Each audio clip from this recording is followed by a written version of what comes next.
शरद पवार की एनसीपी और उद्धव ठाकरे की जो शिवसेना, बाला साहब ठाकरे की जो शिवसेना है, उसमें फूट को लेकर के जब मैंने परिवारवाद पर पिछले हफ्ते एक वीडियो किया था और इस पर मैंने आपसे कहा था कि आप अपनी प्रतिक्रियाएं भेजिए, तो आप में से कई लोगों ने उस पर प्रतिक्रियाएं भेजी। सबसे पहले तो मैं आप लोगों का धन्यवाद करना चाहता हूं कि आपने उस विषय पर अपनी प्रतिक्रियाएं भेजी और उस वीडियो को लेकर के लोगों का रिस्पांस भी बहुत अच्छा रहा। तो सबसे पहले तो मैं आपको शुक्रिया कर दूं।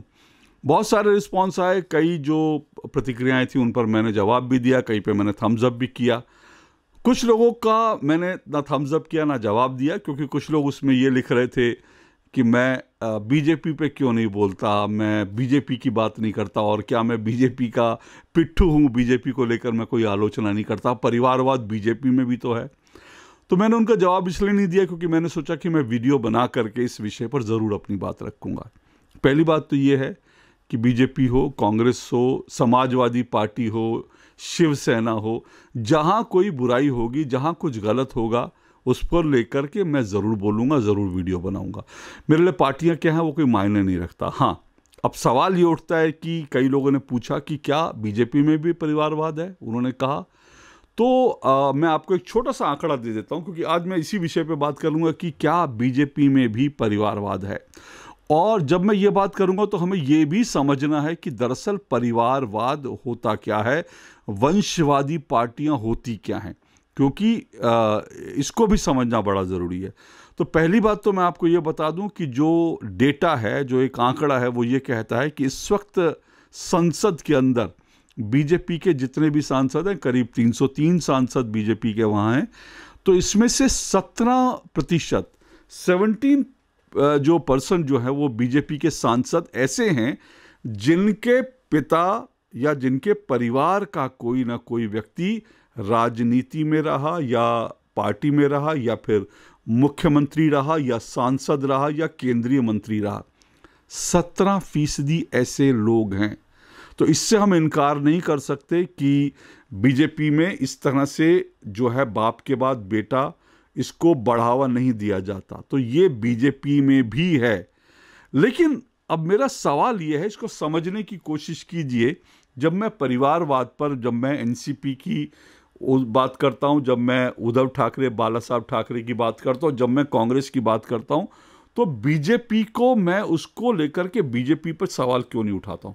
मैंने पहले ही बड़ा साफ कर दिया कि बीजेपी में 17% सांसद ऐसे हैं जो दरअसल जो अपने अपने पिता से इस पेशे में आए। लेकिन क्या ये परिवारवाद है? परिवारवाद ये आप कह सकते हैं एक तरीके से है, एक तरीके से नहीं है। अगर है भी, ये परिवारवाद है भी, तो मेरा मानना है कि ये खतरनाक लेवल का परिवारवाद नहीं है। कैसे? देखिए, इसको समझने की ज़रूरत है।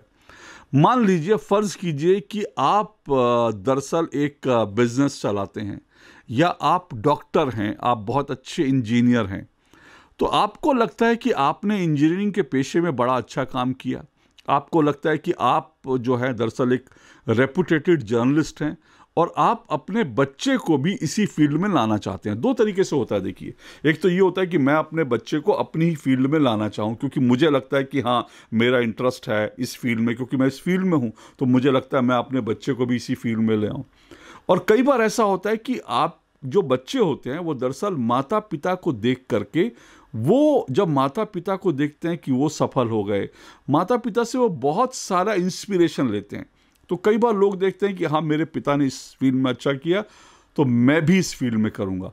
किसी का व्यवसाय होता है तो क्या होता है, लोग अपना एम्पायर खड़ा कर लेते हैं, हज़ारों करोड़ का टर्नओवर। उसके बाद वो क्या करते हैं, वो अपने बच्चों को भी कहते हैं कि भाई, ये मैंने पूरा व्यापार खड़ा कर लिया है, अब इसको आगे तुम चलाओ। ऐसे करते हैं। ये परिवारवाद है, इसको भी समझने की ज़रूरत है। लेकिन अगर मैं प्रोफेशन की बात करूं, जैसे मैंने कहा, अगर मैं पत्रकार हूं और मैं अपने बच्चों को भी अगर पत्रकार बनाना चाहूं, तो ये एक चॉइस हो सकती है। सचिन तेंदुलकर बहुत अच्छे खिलाड़ी हैं, उन्होंने दुनिया भर में नाम कमाया, और उनको देखकर उनका बेटा भी अगर इंस्पायर होता है और क्रिकेटर बन जाता है, तो ये मेरा मानना है कि ये परिवारवाद नहीं है। अगर एक मुख्यमंत्री का बेटा अपने पिता को देख करके उसको लगता है कि वो भी राजनीति में आना चाहता है, तो मुझे लगता है ये परिवारवाद नहीं है, ये हर फील्ड में होता है। अमिताभ बच्चन साहब का बेटे जो है अभिषेक बच्चन, आखिरकार वो फिल्मों में आए क्योंकि उनको लगा कि जो है अमिताभ बच्चन साहब इतने मशहूर फिल्मकार है तो मैं भी इस लाइन में आ जाता हूँ। बहुत सारे फिल्म स्टार के बच्चे जो आ जाते हैं इस लाइन में, ऐसा सब जगह होता है, क्रिकेट में भी होता है, सब जगह होता है। लेकिन खतरनाक जो है वो क्या है? खतरनाक ये है, सचिन तेंदुलकर भारत के महान बल्लेबाज रहे। अब सचिन तेंदुलकर अगर क्रिकेट बोर्ड को कंट्रोल कर रहे हो और उनका बेटा फिसड्डी हो, उसके बावजूद वो कहें कि नहीं, टीम में तो जो है वो रोहित शर्मा नहीं खेलेंगे, टीम में मेरा बेटा खेलेगा, रोहित शर्मा को रिप्लेस करके मेरा बेटा खेलेगा, वो खतरनाक परिवारवाद है। तो अब इसको इस तरह से समझिए, अमिताभ बच्चन जो हैं अपने बेटे को ले आए, ठीक है, इसका ज़रूर फ़ायदा होता है और ये हर व्यक्ति के साथ होता है। सचिन तेंदुलकर का बेटा अगर क्रिकेटर बनेगा तो उनके बेटे को स्वाभाविक रूप से फ़ायदा मिलेगा अपने पिता के संबंधों का, अपने पिता के टैलेंट का, क्योंकि उनके पिता जो गुर किसी और को नहीं सिखाएंगे वो अपने बेटे को सिखाएंगे, तो उसका फ़ायदा ज़रूर मिलेगा। तो अमिताभ बच्चन एक बड़े फिल्मकार हैं, एक बड़े जो है अभिनेता हैं, वो अपने बेटे को टिप्स दे सकते हैं और बड़े बड़े जो प्रोड्यूसर्स हैं उनसे इंट्रोड्यूस कर सकते हैं, तो यहाँ तक तो कर सकते हैं। लेकिन होगा क्या अगर अभिषेक बच्चन, क्या उसके बाद वो अमिताभ बच्चन जैसे महान बन पाएंगे? ये अभिषेक बच्चन के टैलेंट पर है, और जब उनमें टैलेंट नहीं होगा तो अभिषेक बच्चन अमिताभ बच्चन जैसे महान नहीं बन पाएंगे। सचिन तेंदुलकर का बेटा जो है, उनको ज़रूर सचिन तेंदुलकर के उनके जो लिंक्स है उसका फ़ायदा मिल सकता है, लेकिन सचिन तेंदुलकर का बेटे अर्जुन तेंदुलकर सचिन तेंदुलकर बने ज़रूरी नहीं है, और अगर वो फ्लॉप होते रहेंगे तो अल्टीमेटली एक दिन उनको क्रिकेट की टीम से बाहर निकालना पड़ेगा। ऐसा होता है। पर राजनीति में क्या हो रहा है? राजनीति में ये हो रहा है कि आप फ्लॉप हों या फिर आप सक्सेसफुल हों, आप अपने जो हैं अपने बेटे, अपने पिता की विरासत को आप थामे रहते हैं, और आप उसी को लेकर के, क्योंकि वहाँ पर कोई और नहीं बल्कि आपकी पार्टी के लिए आप ही इम्पॉर्टेंट हो जाते हैं, क्योंकि आप साहब के बेटे हैं या बेटी हैं। खतरा इसको लेकर है। राजनीति में मैंने कहा कि बीजेपी में 17% सांसद तो हैं, लेकिन बड़ा सवाल ये है कि आज जेपी नड्डा बीजेपी के राष्ट्रीय अध्यक्ष हैं। क्या बीजेपी का राष्ट्रीय अध्यक्ष अगला कौन होगा हम नहीं जानते। कहीं ऐसा अगर बीजेपी में भी जेपी नड्डा के बाद उनका बेटा ही बीजेपी का प्रेसिडेंट बने और उसके बाद उनका बेटा ही प्रेसिडेंट बने, तो मैं कहता हूं ये खतरनाक परिवारवाद है। रक्षा मंत्री राजनाथ सिंह, उनके बेटे जो हैं, एक बेटे राजनीति में हैं, विधायक हैं, और वो राजनीति में बड़े लंबे समय से सक्रिय हैं। अब उनका बेटा ये कहे कि मुझे भी केंद्र में मंत्री बनो, मैं भी केंद्र में मंत्री रहूंगा, वो खतरनाक है। और वो जो है इसलिए क्योंकि बाप बेटे दोनों हैं, तो इसलिए दोनों को मंत्रिमंडल में होना चाहिए, दोनों को केंद्रीय मंत्री होना चाहिए। ये खतरनाक परिवारवाद है। बीजेपी में देखिए परिवार को लेकर के जो है ऐसी चीज़ें चली, लंबे समय तक चली, और मेरा मानना है कि अगर नरेंद्र मोदी की एंट्री नहीं होती तो बीजेपी में परिवारवाद धीरे धीरे बढ़ रहा था।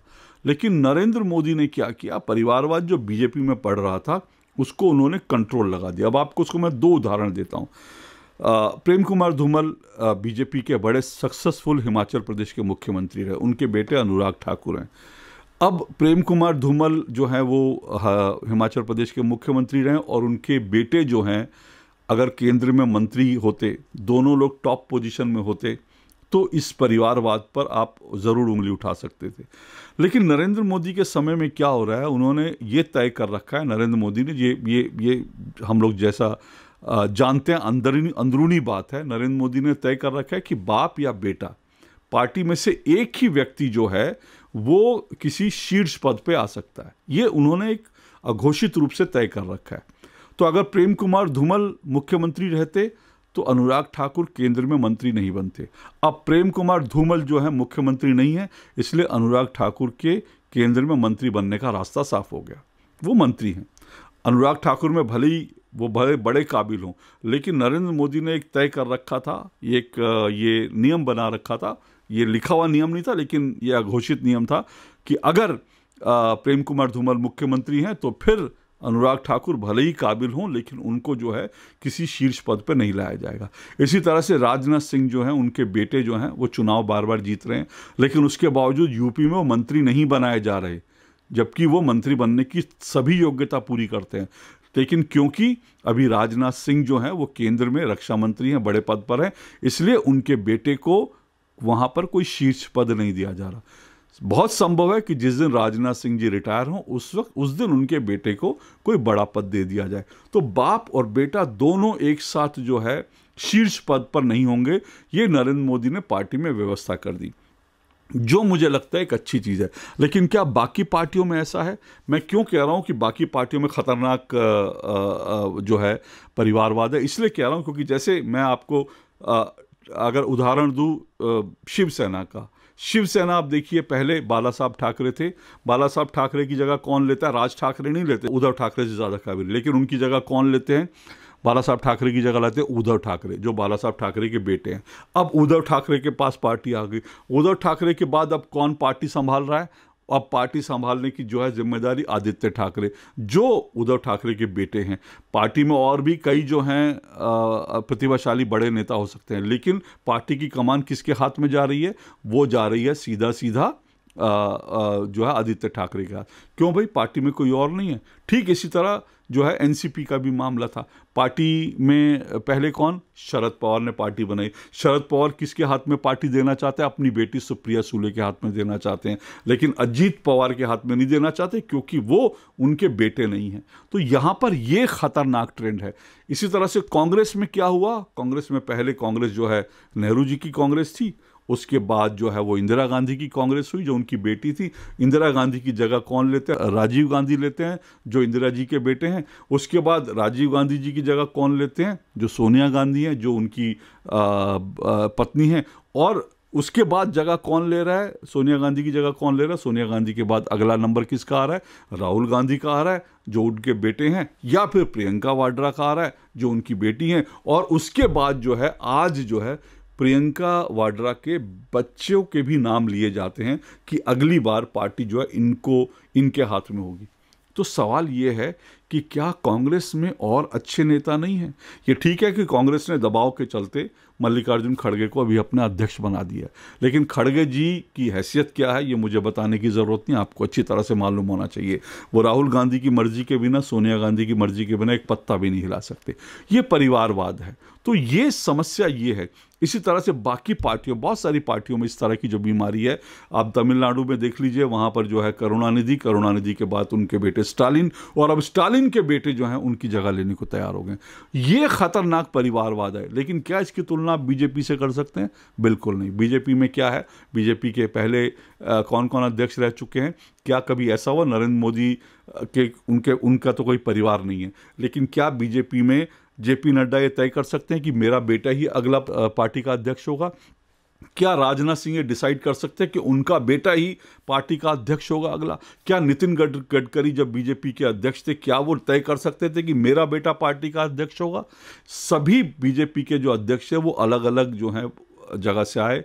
और नरेंद्र मोदी तो गुजरात के मुख्यमंत्री थे, उनके परिवार का कोई व्यक्ति राजनीति में नहीं था। जेपी नड्डा का कोई व्यक्ति राजनीति में नहीं था। राजनाथ सिंह का कोई व्यक्ति राजनीति में नहीं था। तो ये जो बीजेपी को परिवारवाद करते हैं, ये ठीक है कि वहाँ पे बीजेपी के परिवार के बच्चे आते हैं, राजनीति में आते हैं, उनको टिकट मिल जाती है, जीत जाते हैं, लेकिन ये खतरनाक लेवल का परिवारवाद नहीं है। क्योंकि फिर कह रहा हूं अंत में, किसी भी व्यक्ति को इस बात का हक है कि वो अपनी तरह अपने बच्चों को भी उस फील्ड में ले आए। बच्चे भी प्रभावित होकर आ जाते हैं, उसमें कोई बुराई नहीं है। लेकिन मैं चाहूं कि मैं जो कर रहा हूं मेरी कुर्सी ही मेरे बेटे को मिले।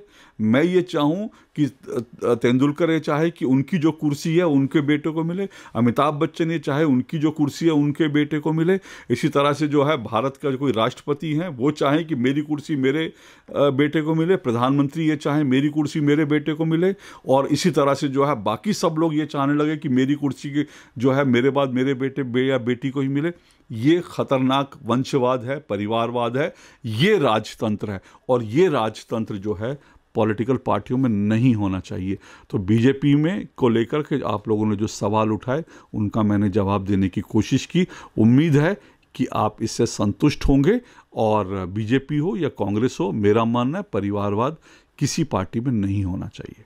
आज के लिए इतना ही। नमस्कार।